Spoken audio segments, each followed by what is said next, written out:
나스닥 100이 드디어 이제 5일선을 다시 회복을 했습니다. 5일선은 여기서도 회복을 했었는데 다시 깼다가 회복을 했기 때문에 나스닥 인버스를 조금 이번에 많이 들어왔던 거를 조금 이득 실현시키도록 하겠습니다.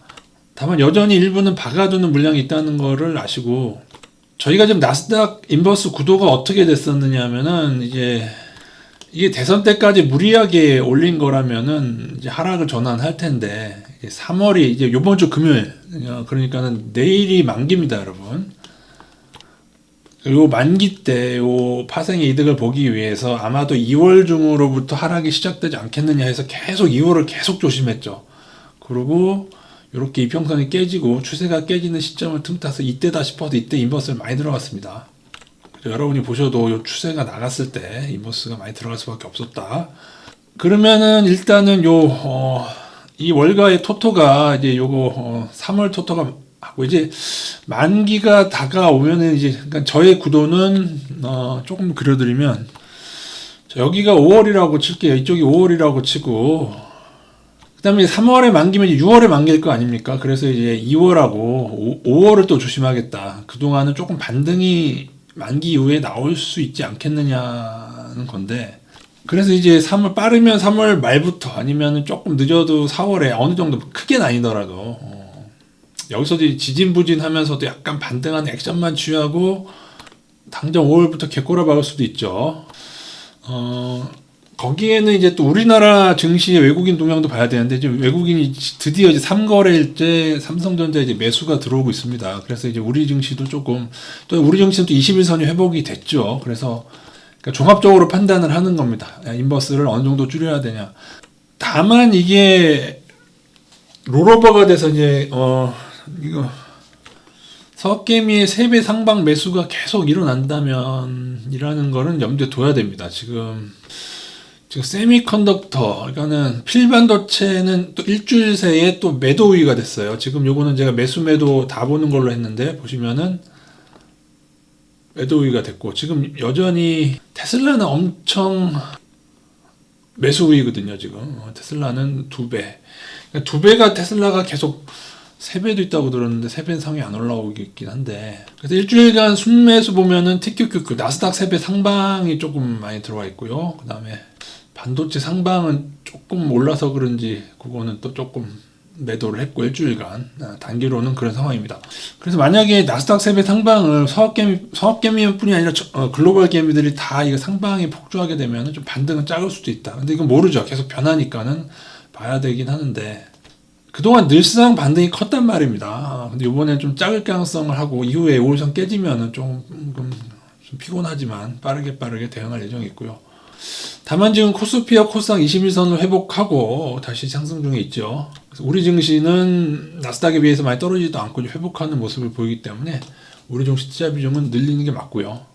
그리고 외국인 동향을 보시면은 드디어 물론 그 긴 매도를 좀 끝내는 듯한 느낌이 있는데, 근데 모르죠. 이거 또 봐야 됩니다. 이거 그래도 꽤 많이 들어왔어요. 한 어제부터 해서 3일간 보시면 한 1조, 그죠?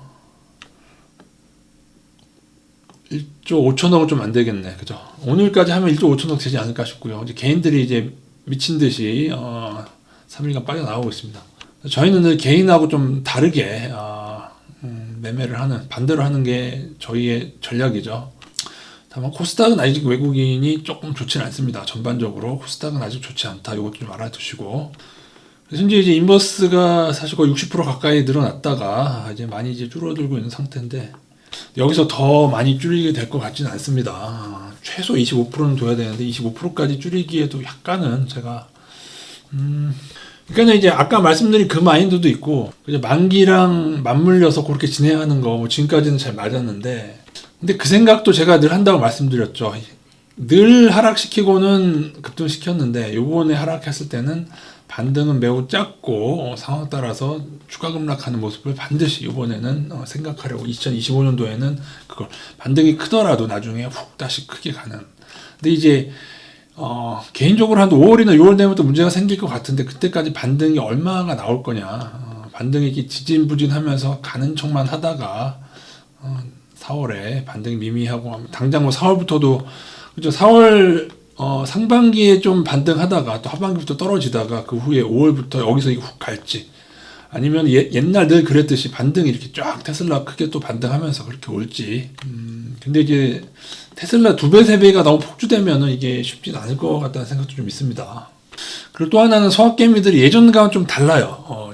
예전 같으면 무조건 지금 상방을 무조건 갈 텐데, 지난번에도 그랬지만 약간 3배가 단타 형식으로 가고 있거든요. 그러니까 한 몇 년 겪으니까는 이게 계속 바뀌는 걸 봐서 그런데, 그렇게 될 경우에는 서학개미 그 3배를 단타도 좀 미미한 반등으로 그칠 수도 있다는 생각을 늘 가지면서, 미미하면은 매도를 안 하거든요. 그러니까 그렇게 좀 생각을 하면서 가도록 하겠습니다. 그러니까 이후에 다른 건 없고 5일선이 또 깨지게 되면은 또 좀 보도록 하겠고요. 지금 이거를 줄일까 이걸 줄일까 하다 그냥 골고루 줄이기도 했습니다. 이거 필반도체 너무 많이 줄이는 것 같기도 하는데, 아무래도 1배를 줄이는 것보다 2배보다 1배를 좀 더 줄이는 게 좀 낫지 않을까 싶고, 나스닥은 20% 갔다가 5% 너무 적게 이득 실현하나 싶긴 한데, 근데 지금 테슬라 계속 폭주하고 있잖아요. 반등이 예전처럼 막 300불, 400불 막 그렇게는 못 나오지 않을까요? 예전처럼. 모르긴 하지만요, 테슬라니까. 근데 점점 뒤로 갈수록 반등은 작아지는 게 이 습성이 있습니다. 과연 그 반등이 300% 훌쩍 넘을 것인가, 아니면 조금 한 10에서 20% 반등하다가 또 꼬라 박힐 것인가, 좀 보도록 하겠습니다. 어쨌든 어느 방향으로 가든지 최대한 안전하게 가고 있고요. 이게 뭐 언뜻 보면은 막 조절하는 것 같지만은 철저하게 이평선에 기반해서 조절을 하는 겁니다. 요거 이제 5일선 재회복이고, 그리고 우리 비중을 이렇게까지 늘리는 이유는 코스피가 21선, 코스피도 21선을 회복했기 때문에 늘리는 것이지 다른 거 아닙니다. 코스피가 만약에 이평선을 회복 못했고, 그 다음에 외국인 동향이 여전히 안 좋으면 또 이렇게 많이 안 늘렸을 것 같고, 여러 가지 고려하되, 그럼에도 불구하고 30%나 곱보스 일부 껴서 이게 한 곱보스가 되죠. 여전히 일배 환산하게 되면은 한 40%가량 조심하고 있는 거다. 40%는 조금 안 되겠네요. 일배 환산치 한 37.5% 정도 그렇게 여전히 많이 조심하면서 우리 증시를 이렇게 늘렸다라고 보시면 되겠습니다. 또 이렇게 늘렸다가 또 이제 필반도체가 훅 가버리면은 좀 그렇긴 한데, 어쨌든 서학개미가 지금 최근 일주일 또 아마 엊그제였을 겁니다. 반등하니까 또 3배를 좀 쳐보냈기 때문에 조금 반도체 반등을 좀 보도록 하겠습니다. 좀 더.